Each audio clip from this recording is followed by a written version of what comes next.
सहूनी अफवाज ने गजा में अमन माहदे की धज्जियां उड़ाकर जंगबंदी बहाली का ऐलान कर दिया।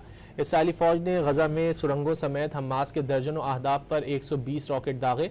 इसराइली फौज ने हमास का बहाना बनाकर गजा में शहरी आबादी को भी निशाना बनाया। काबिज फौज की जानिब से खान यूनुस में बेघर अफराद के खैमों और नुसरात कैंप पर भी बमबारी की गई।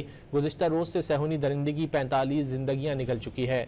जंगबंदी के बाद से अब तक 98 फ़लस्तीनी शहीद हो चुके हैं। सहूनी अफवाज ने गजा में अमन माहदे की धज्जियां उड़ाकर जंगबंदी बहाली का ऐलान कर दिया। इसराइली फौज ने गजा में सुरंगों समेत हमास के दर्जनों अहदाफ पर 120 रॉकेट दागे। इसराइली फौज ने हमास का बहाना बनाकर गजा में शहरी आबादी को भी निशाना बनाया।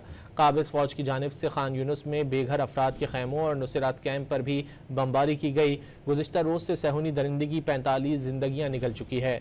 जंगबंदी के बाद से अब तक 98 फ़लस्तीनी शहीद हो चुके हैं। सहूनी अफवाज ने गजा में अमन माहदे की धज्जियां उड़ाकर जंगबंदी बहाली का ऐलान कर दिया। इसराइली फौज ने गजा में सुरंगों समेत हमास के दर्जनों अहदाफ पर 120 रॉकेट दागे।